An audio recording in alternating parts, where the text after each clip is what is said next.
पहले कितने अच्छे नाम होते थे, राधा कृष्ण, सीता राम, मोहन, सोहन, ध्रुव, प्रहलाद, अभिमन्यु। और आजकल मालूम कैसे नाम होते हैं? टिल्लू, गिल्लू, गोल्डी, न पता लगे लड़का या मसाला है। अच्छा है। तो ऐसे ऐसे नाम रख लेते हैं हम, उन्हें लेने में जीभ 20 बार लपेटा खाती है। हमारी संस्कृति सभ्यता कहाँ चली गई? हमने अपनी सभ्यता बेच खाई साहब। अरे यहाँ तक तो गनीमत थी साहब। एक हमारे मित्र मिस्टर कामरे, उनकी 2 लड़कियां, एक का नाम मारुति, एक का नाम मोपेड, दोनों ही सयानी। परेशानी खास थी, शादी के लिए 2 लड़कों की तलाश थी। ढूंढते ढूंढते पैर के तलवे छिल गए, संयोग से एक ही घर में 2 लड़के मिल गए। कामरेड साहब ने कहा, हुजूर आपके 2 लड़के हैं, मेरी 2 लड़कियां हैं, अब परेशानी ज्यादा मत दीजिए, दोनों को कबूल कीजिए। वैसे तो लड़के तमाम हैं, लेकिन हम बरनी के योग्य बनना चाहते हैं, इसलिए मारुति और मोपेड आपके हवाले करना चाहते हैं। ठाकुर साहब की खुशी से मूछें हिल रही हैं। उन्होंने समझा मारुति और मोपेड हमें दहेज में मिल रही हैं। ठाकुर साहब की खुशी में मूछें हिल रही हैं। उन्होंने समझा मारुति और मोपेड हमें दहेज में मिल रही हैं। कहने लगे, देखो भाई, अभी हमारे लड़के मारुति और मोपेड लायक नहीं हैं, फिर भी अगर आपकी इच्छा है तो कर जाइए, खर्चा पानी हम जुटा दिया करेंगे, मोपेड हमारे लिए हो जाएगी, मारुति किराए पर उठा दिया करेंगे। ये सभ्यता है। एक पति पत्नी बड़े फैशन वाले हाथ में हाथ डाले बतिया रहे थे, प्लेटफॉर्म पे आ रहे थे। आकर सीट के पास होकर उदास चारों तरफ नजर डाली, एक बुढ़िया के बगल में सीट थी खाली, उसे खसका दिया। बाबूजी ने अपनी पत्नी को जमा दिया। बुढ़िया ने पूछा, बेटी कहाँ से आई हो, कहाँ जाओगी, क्या हमें बताओगी? लड़की ने बड़े नक्शे से कहा, माँ जी मैं पियर से आ रही हूँ, ससुराल को जा रही हूँ। ये जो खड़े हैं सीट के सहारे हस्बैंड हैं हमारे। बुढ़िया ने सोचा हाथ में हाथ डालकर आई है तो जरूर है इसका भाई है, दोनों प्यार से रहते होंगे, अंग्रेजी में हस्बैंड भाई से कहते होंगे। वह पूछने लगी, आनंद लेना, वह पूछने लगी, बेटी एक तो साथ लाई हो और पियर में कितने हस्बैंड छोड़ आई हो?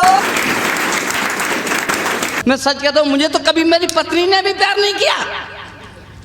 कितनी भी ज्यादा घर में भरी हो चीज कोई, सुने, कितनी भी ज्यादा घर में भरी हो चीज कोई, पर हर चीज हमें नेक नेक देती है। बाज आ गया हूं मैं तो पत्नी की आदतों से, हमको हर एक चीज छेंक छेंक देती है। प्रेम प्रेम जाने नहीं ऐंठती है, रस्सी जैसी मांगने पर रोटियां भी फेंक फेंक देती है। वो उससे तो ज्यादा मेरी भैंस वफादार है, जो सुबह शाम दूध हमें रैंक रैंक देती है।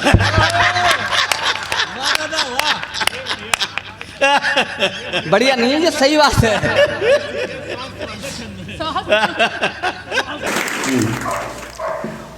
होठों पर मुस्कान बिखेरे, शब्दों में मिश्री सी घोली, ताजमहल की छटा देखकर मेरी पत्नी मुझसे बोली, शाहजहां ने देखो कितनी अच्छी है बिल्डिंग बनवाई और आपने कहीं भूलकर एक ईंट भी नहीं लगाई।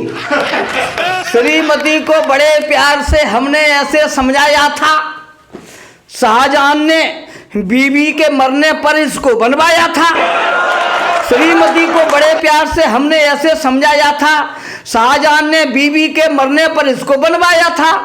हम पर ऐसी कृपा जाने किस जीवन में आप करेंगी, इस जीवन में तो लगता है हमें मारकर आप मरेंगी, इस जीवन में तो लगता है हमें मारकर आप मरेंगी। थोड़ा सा भी दर्द उठे तो फौरन आप दबा लेती हो, ताजमहल तो 10 बनवा दूं, मौका ही तुम खा देती हो। अपनी सुता की शैतानियों से माँ बाप दोनों की खटिया खड़ी थी, नहीं मानती थी कहना किसी का, लड़ने लड़ाने में माहिर बड़ी थी। गए देखने बर उसके लिए तो लड़के के पापा ने यूं कह के टाला, जल्दी भी क्या है शादी की ऐसी, अभी आपने कुछ देखा न भला, लड़के को देखो हमें भी तलाशो, घर बार कैसा है कच्चा या पक्का। सुनो उसकी बातें, बड़ा मुस्करा के कहने लगा ऐसे लड़की का कक्का, अजी देखना क्या है शादी करो बस, रस्में निभाओ बुलाना ही नेगी, शादी के बाद लड़की हमारी तुम सबको अच्छी तरह देख लेगी। एक शाम जब उनसे मिलने उनके दर पर पहुँचे, प्राइमरी के अध्यापक के, जब हम घर पर पहुँचे हमने देखा उनकी बीवी दूध में चीनी मिला रही थी, लिए हाथ में चम्मच उनको बड़े प्यार से पिला रही थी। हमने पूछा क्यों जी मैडम, अच्छे भले दिखाते हैं, आप इन्हें क्यों दूध पिलाती, क्या खुद नहीं पी पाते हैं?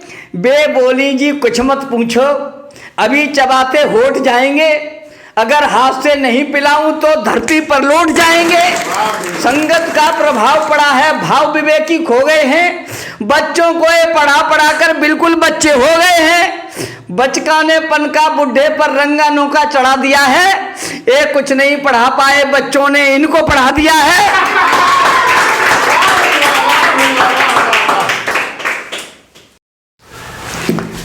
गर्मियों की छुट्टियों में गणेश जी शंकर जी के साथ हिंदुस्तान का दौरा करने आए और यह देखकर घबराए कि ये किसान सबके मुंह पर कालिक पोत रहा है, भीषण दोपहरी में 2 भैंसों का हल जोत रहा है, गर्मी की वजह से दुनिया दहलाई है, बेचारे जानवरों की एक फीट जीभ बाहर निकल आई है।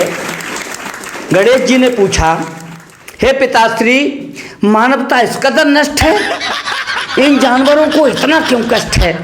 तो शंभु बोले, हे प्रिय पुत्र गणेश, यह इनके कर्मों का योग है, यह इनके पिछले जन्म का भोग है, इन्होंने तमाम भविष्य अंधकार में धकेले हैं, ये दूसरे की जिंदगी से खेले हैं, इन्होंने 2 पैसे का काम नहीं किया, हराम का वेतन लिया, इन पर तरस मत खाओ, इनके अपराध व्यापक हैं, ये पिछले जन्म के इंटर कॉलेज के अध्यापक हैं।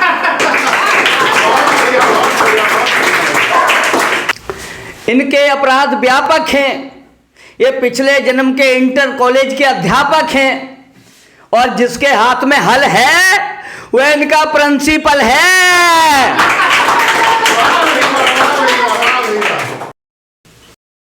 पकड़कर हाथ में चारा सड़क पर रोज टहलाते, बिठाकर कार में अपनी इन्हें गंगा में नहलाते, जानवर वोट देते तो हमारे देश के नेता दुलत्ती सहन करके भी गधों के पांव सहलाते।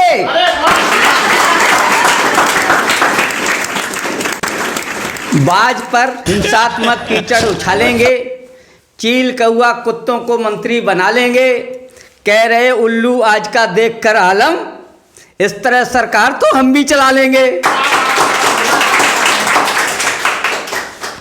लड़की थी प्रभु की लीला आसन्न हुए, 2 धनी राम धीमर के घर जुड़वा बच्चे उत्पन्न हुए। सुन लेना, मैं तन्मयता में आता हूँ, पीछे वाले कोई मेरे भाई उठ के नहीं जाए। मैं इस कविता को अमूमन सुबह के बेला में पढ़ा करता हूँ और बीच में कोई उठ के जाता तो मुझे अच्छा नहीं लगता, और वैसे भी सर मेरे को श्राप लगा है, मेरी कविता के बीच में जो उठ जाता है उसे चिकनगुनिया हो जाता है, इसलिए बीच में कोई उठ के बन जाना मेरे भाई। मैं कविता शुरू करता हूँ, आपकी फरमाइश भी पूरी करूंगा धीरे धीरे, अगर वक्त मिलेगा तो बस मेरी कविता सुन लीजिएगा। एक लड़का था, एक लड़की थी, प्रभु की लीला आसन्न हुए, 2 धनी राम धीमर के घर जुड़वा बच्चे उत्पन्न हुए। एक हमेशा मुस्काता था, एक के आंसू बहते थे, लड़के का नाम पड़ा सुखिया, लड़की को दुखिया कहते थे। कुछ हुए बड़े शिक्षा देने का, जब माँ बाप का फर्ज हुआ, तब नाम एक विद्यालय में केवल लड़के का दर्ज हुआ। तब नाम एक विद्यालय में केवल लड़के का दर्ज हुआ। लड़की से उसकी माँ बोली, तू पढ़कर भला करेगी क्या? अपने भाई को पढ़ने दे, तू पढ़कर भला करेगी क्या? दुखिया को सूखे कौर नहीं, सुखिया की आदत चट्टे की। लड़के पर कपड़ों की जोड़ी, लड़की पर कमी दुपट्टे की। लड़का था खासा पढ़ा लिखा, सो उसे नौकरी खास मिली। शादी अपनी मर्जी से की, एक लड़की एमए पास मिली। धीरे धीरे कमजोर हुए माँ बाप, बुढ़ापा ढला गया, लड़का अपनी पत्नी को लेकर के सर्विस पर, आपने लिखी है क्या? लड़का अपनी पत्नी को लेकर के सर्विस पर चला गया।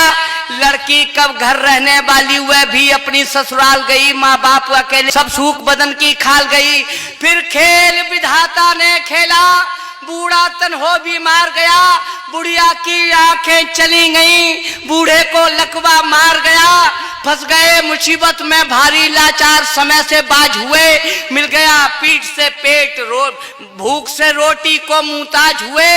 अब नहीं सहारा है कोई, कब तक यूं आप जलें दोनों। सोच समझ फैसला किया, बेटे के पास चलें दोनों। सरकारी बंगला था, द्वारे पर चिकना पर्दा पड़ा हुआ। कुंडी खटकी, फिर द्वार खुला था, सुखिया सम्मुख खड़ा हुआ। उसने देखा अंधी बुढ़िया, उसने देखा अंधी बुढ़िया, बूढ़ा लंगड़ा लाचारी है। हम कब तक इन्हें खिलाएंगे, ये सालों की बीमारी है।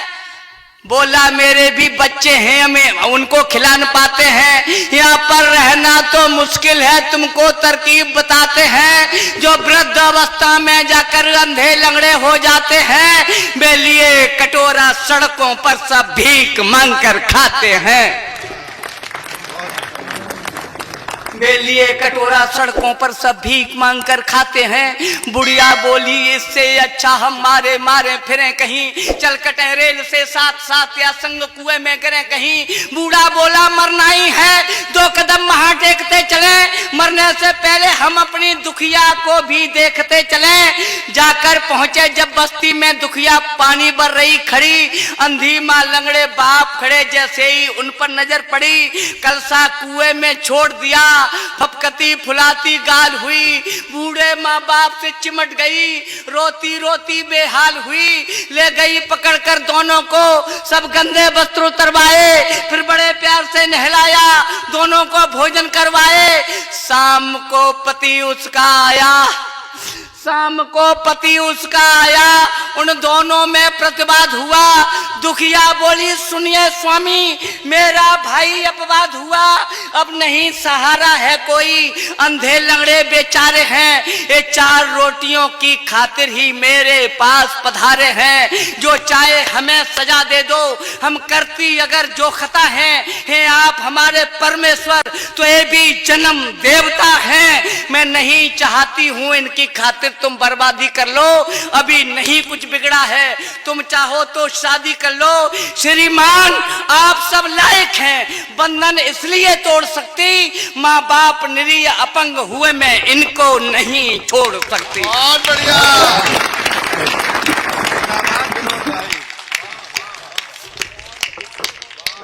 माँ बाप निरीह अपंग हुए मैं इनको नहीं छोड़ सकती। फिर अस्पताल ले गई उन्हें, फिर अस्पताल ले गई उन्हें, मर्जी से स्वयं निकलवा दी। दुखिया ने अपनी एक आंख अपनी अम्मा के डलवा दी। माँ बाप का कर्ज हुआ करता, उसकी कर सब बेबाकी दी। बूढ़े बापू के चलने को लाकर उसने बैसाखी दी। मिल गई जिंदगी दोनों को, माँ बाप ने तब गुड़ पहचाने, हमने कैसा अन्याय किया। बीते दिन याद लगे आने, बेटे के तुलना में बेटी को जीवन शैली खोटी दी।